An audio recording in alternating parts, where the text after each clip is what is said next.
Hello, Marvel fans! Did you know Thor's mighty hammer, along with Captain America's shield, is one of the most iconic weapons in superhero comics? Well, a simple sledgehammer with a shorter handle, it was originally named simply the Uro Hammer by Larry Lieber, before writer Roy Thomas rolled into town with his fancy book learning. And since then, Mjolnir has led the God of Thunder on many of his famous missions. We mean that literally, as it is by swinging and holding onto the hammer's strap that Thor is able to travel through the Nine Realms.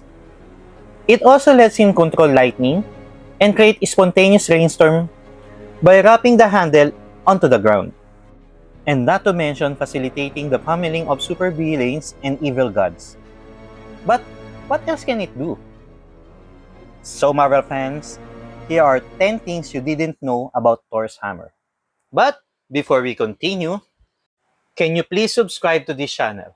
And don't forget to hit the notification icon to remind you of my videos. So, without further ado, it's hammer time! Let's rock! Number 1, Mjolnir houses the remnants of the god named Tempest. In Mighty Thor number 2, we were introduced to the origins of Mjolnir. Eons before the present date, Odin fought a sentient storm named God Tempest. Though he was able to defeat the storm and trap it inside a piece of Uro metal, his admiration for Tempest explained why Mjolnir is so powerful. Now just a thought, why did it not came out when the hammer broke? Number 2, it can shapeshift. It's a conceit which has been all but abandoned in modern continuity. But when Thor first appeared on the Marvel Comics, he had a secret identity. He was Dr. Donald Blake, a civilian created by Odin, who would provide a human host for his cast-out son, so he might learn some humility among the people of Midgard. Shape-shifting isn't one of the qualities Mjolnir exhibits often, but it proved invaluable for Thor during his Donald Blake years. Transforming back and forth between two identities was made a lot easier when the good doctor wasn't carrying an engraved Asgardian hammer. Number 3, Mjolnir can make Thor invisible. Mjolnir actually has a lot of powers that have to deal with light and visibility. In the comics, Thor has actually been able to use his hammer to make himself invisible. What can you say about this, Diana Prince? But this power was yet to be used in animation or live action. So, MCU, are we gonna see this power? How can we if he's invisible? Nah, that's bad. Number 4, Mjolnir is unaffected by illusions. One of the most interesting things about Mjolnir is that the hammer cannot be fooled by the illusions of others. Part of that is the power of the hammer's own sentience. It can tell the difference between illusions and reality. It knows when it's real. With that said, Mjolnir, can you teach Thor not to fall to Loki's illusions? Number 5, Mjolnir can create wormholes. In the movies, Thor uses the Bifrost to travel between realms. But in the comics, he doesn't even need it. He can travel easily using Mjolnir. He can use Mjolnir to travel long distance in the blink of an eye. Within the wormhole, there's no such thing as time passing. So he can teleport across both time and space. Thor has been able to utilize this skill not just to travel alone but also to bring the Avengers along in the comics. He actually used Mjolnir to channel enough energy to send the fire giant Surtur to another dimension. Sounds like Stormbreaker of MCU, right? Number 6, Mjolnir can project a sentient form. It doesn't happen very often, but Mjolnir can actually project a human form. Jane Foster discovered in an issue of her Mighty Thor series when Jane's identity as the new Thor was compromised. Mjolnir took matters into his own hands. Wait, Mjolnir doesn't have hands? Well, what the heck? Harnessing enough of its power to make it appear as though Jane and Thor were both in the same place. It even went so far. as to carry on conversation with those around them. Well, talking to a hammer doesn't make any sense, right? Number 7, Mjolnir grants users all speak. If you ever wondered how Asgardians are able to interact with anyone, seemingly understanding any language, okay, I'll tell you a secret. It's because they have all speak. All speak isn't just granted to Asgardians though.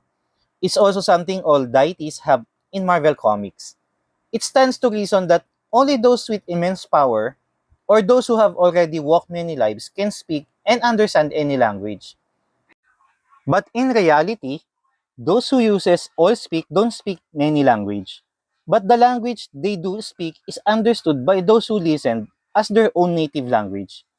It's like an innate translation service. The hammer allows those who don't have godlike abilities to do the same. Even if a human fighter is devoid of Mjolnir like Jane Foster, chosen to wield the hammer as a female Thor, they too are granted all speak. Now that answers a lot of questions.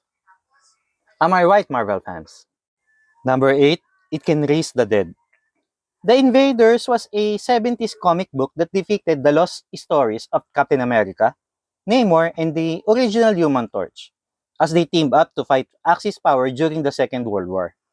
In the 1978 stories, A Time of Titans, The Mighty Thor, the Odinson almost finds himself on the wrong side of history, having been tricked into serving Adolf Hitler and on a mission to kill Stalin. It's a wacky scenario, to be sure, but one which revealed one of Mjolnir's of forgotten abilities. As the invaders try to seize Thor's assassination mission, the God of Thunder brings the lightning, striking down British superhero Union Jack, in disguise as Stalin. After realizing the errors of his ways, Thor uses his hammer to withdraw the raging lightning force with which he struck Union Jack down, bringing him back to life. And so you can do that?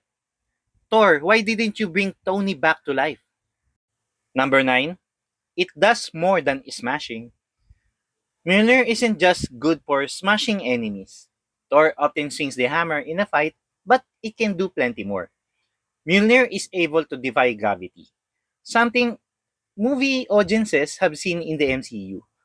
All Thor has to do is spin the hammer around to get it to fly, pulling him along with it.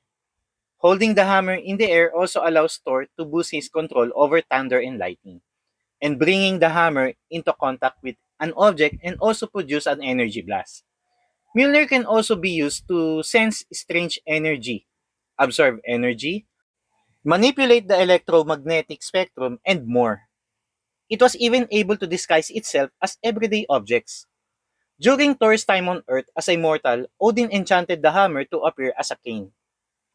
Yes, Marvel fans, MCU nerf Mjolnir. Number 10, Wonder Woman is worthy. But of course she is. There are many Marvel characters who have deemed worthy of using Thor's hammer. And there have been many who have taken up the mantle.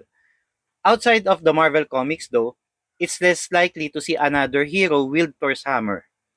When Marvel and DC decided to give fans what they wanted in the 90s matchup of favorite characters across publishing lines, Mjolnir fell into new hands, though it was only temporary.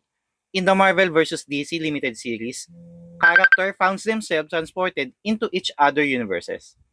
As a result, Wonder Woman got her hands on Mjolnir right before a battle with X-Men Storm, proving she was worthy of the power of the God of Thunder. And so because of that, is she going to rule Asgard? And now, Marvel fans, you have reached the end of this video. And since you made it this far, please give this video a like and don't forget to subscribe. And now, this is where we finish this video. Thank you, and I'll see you again, worthy fans. Yeah. Bye-bye. See you on my next video.